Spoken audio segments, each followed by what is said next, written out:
जय जगन्नाथ। आज्ञा आम जदि स्वास्थ्य विभाग कार्यकलाप को अनुधान करवा तेरे यह निश्चित जे 2 दशंधि पूर्व जो विकल चित्र था ताहे अपसर बस चिकित्सा विज्ञान अद्भुतपूर्व परिवर्तन घटी। सरकार तरफ विभिन्न प्रकार उन्नयनमूलक पदक्षेप मान ग्रहण करा विशेष करके आयुर्वेदिक एलोपैथिक और होमियोपैथिक तीनटा आम नजर को आसुच्ची। तीनटा स्वास्थ्य सेवार उन्नति घटी सत हेल्ले दुर्भाग्यर विषय यही कि जे आमर ज्ञान परिसीमा अभाव आमर मानसिक संतुलन आम रक्षा कर आम किछिटा असंगति को सामना करने गोटे उदाहरण छोटा उदाहरण मैं आपको दूसरी जे एलोपैथिक एक माने मरण मरु रक्षा करला भाया से औषध ये औषधर जो बर्तमान जो सेवन चली डाक्तर बिना परामर्श कौन एलोपैथिक औषध सेवन करवा अनुचित कारण यह स्वास्थ्य पक्ष क्षतिकारक। आउ मन इच्छा आजिकल लोक मैंने सब आंटीबायोटिक खाऊँ से ठीक नुहे। आउ मोर खुशीर कथा जे सरकार एवं घोषणा कर एलोपैथिक औषधर आंटीबायोटिक टाक मन इच्छा सेवन करूँ ना जो डाक्तर बिना अनुमति यह सेवन करूँ ना जो मैंने आंटीबायोटिक गुड़िक बिक्री करेंगे से कार्यानुष्ठान दिया कारण यहाँ अधिक खाइला देह क्षतिकारक। यह स्वागत योग्य कथा जे लोक मैंने मन इच्छा आंटीबायोटिक खाई दौरान असाधु व्यवसायी मान ठार आनी जो मैंने सब क्वाक से दक्षता नहीं औषध उपर औषध जोगानी आपण गला को पर्याप्त परिमाण आंटीबायोटिक धरी दौरान आज जड़े सेफिजाइम खाइला ता रोग छाड़ानी काली जा सेफोडक्सिन खाइला ये पुणी कौट आनिक आजिथ्रोमाइसिन खाइदेला एमती या द्वारा देह क्षति हो। गोटे कथा है जंत्रणा निवारक बटिका जंत्रणा निवारक बटिका मन इच्छा लोक मैंने खाऊँ जोटा एनाल्जेसिक से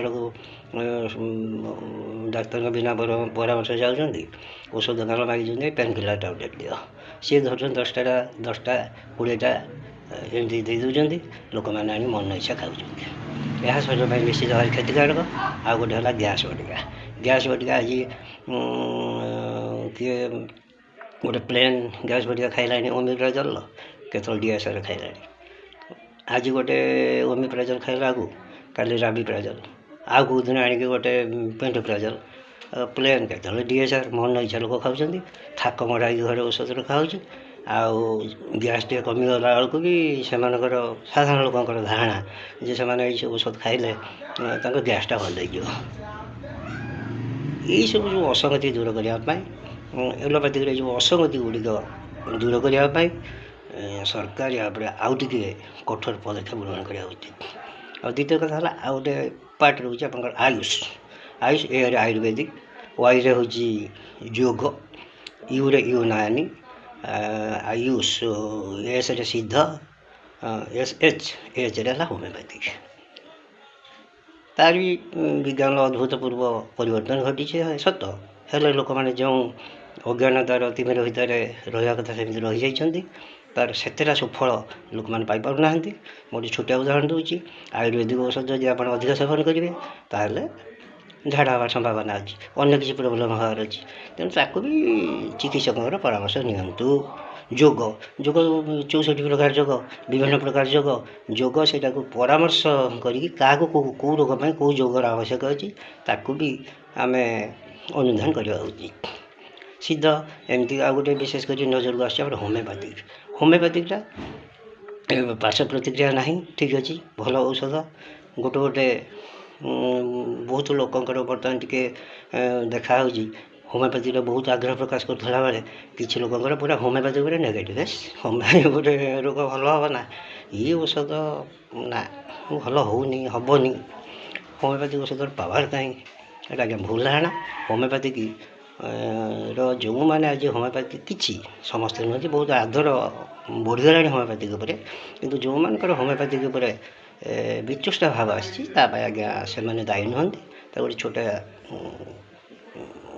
ଉଦାହରଣଟେ ମୁଁ ଆପଣଙ୍କୁ ଦେଉଛି ଯେ ସେମାନେ ଦାୟୀ ନୁହନ୍ତି, କାହିଁକିନା ସେମାନେ ଚିକିତ୍ସକ ଦାୟୀ।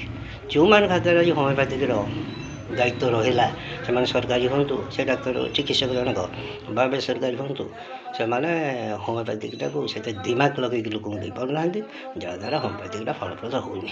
ତେଣୁ ଲୋକ ହୋମିଓପାଥି ଖାଇଲା ପରେ ଯେତେବେଳେ ରୋଗଟା ଆରୋଗ୍ୟ ନ ହେଲା, ସେଠୁ ସେ କହିଲା ଯେ ହୋମିଓପାଥିକଟା ଠିକ୍ ନୁହେଁ। କିନ୍ତୁ ଏହା ପରୀକ୍ଷିତ, ଏହା ସତ୍ୟ, ବାସ୍ତବ। ମୁଁ ଜଣେ ଡିପ୍ଲୋମା ଇନ୍ ହୋମିଓପାଥିକ୍, ସେଇ ହିସାବରେ ମୁଁ ଆପଣଙ୍କୁ ସ୍ପଷ୍ଟ କରିବାକୁ ଚାହେଁ ଯେ ହୋମିଓପାଥିକର ଗୋଟିଏ ବୁନ୍ଦା ଯଦି ଚିକିତ୍ସକ ଦିମାଗ ଲଗେଇଥିବ, ତାହେଲେ ହୋମିଓପାଥିକର ଗୋଟିଏ ବୁନ୍ଦା ବି ରୋଗ ଆରୋଗ୍ୟରେ ସାହାଯ୍ୟ କରୁଛି, ରୋଗଟାକୁ ରିଲାକ୍ସ ଦେଉଛି। ଆମର ଭଦ୍ରକରେ ଜଣେ ସ୍ୱର୍ଗତ ଗୁଲାମ ମହମ୍ମଦ ଜଣେ ଡକ୍ଟର ଥିଲେ। ସେ ଗୋଟେ ଠୋପା ପାଟିରେ ଦେଲା ପରେ, ଆରେ ଆପଣ ଧରନ୍ତୁ ଜ୍ୱର ପାଇଁ ଝାଡ଼ା ପାଇଁ କ'ଣ ଯାଇଛନ୍ତି, ମୁଣ୍ଡ ବିନ୍ଧୁଛି, ଗୋଟେ ବୁନ୍ଦା ପାଟିରେ ଦେଇଦେଲା ପରେ କମିଲା କହିଲୁ, ସେ ଲୋକଟା ରୋଗୀ କହୁଥିଲା ହଁ ଆଜ୍ଞା ଟିକେ ହାଲକା ଲାଗୁଛି। ଏହା କ'ଣ ସେ ଫାଷ୍ଟ କରୁଥିଲା ନା ନା ସେ ମ୍ୟାଜିକ୍ ଦେଖାଉଥିଲା ନା ଔଷଧର କରାମତି ନିଶ୍ଚିତ ଭାବରେ ଅଛି ଏବଂ ସେ ଦିମାଗ ଲଗାଉଥିଲା। ଆଉ ହୋମିଓପାଥିକର ବିଶେଷ କରିକି 2 ରକମ ବା 3 ରକମ ଔଷଧର ଆବଶ୍ୟକ ଅଛି ରୋଗ ଆରୋଗ୍ୟ ପାଇଁ। କିନ୍ତୁ କିଛି ଜ୍ଞାନ ଅଭାବରୁ ବା କିଛି ଅସାଧୁ ଚିନ୍ତାଧାରାକୁ ପୋଷଣ କରିକି କିଛି ଚିକିତ୍ସକମାନେ କ'ଣ କରୁଛନ୍ତି ନା ବିଭିନ୍ନ ପ୍ରକାର 8 ପ୍ରକାର 10 ପ୍ରକାର 12 ପ୍ରକାର ଔଷଧ ଆପଣଙ୍କୁ ଦେଉଛନ୍ତି। ଏଇଟା ଏମିତି ଖାଇବୁ, ସେଇଟା ସେମିତି ଖାଇବୁ, ସେଇଟା ସେମିତି ଖାଇବୁ। ଆପଣ ଗୋଟେ ଡାଏରୀ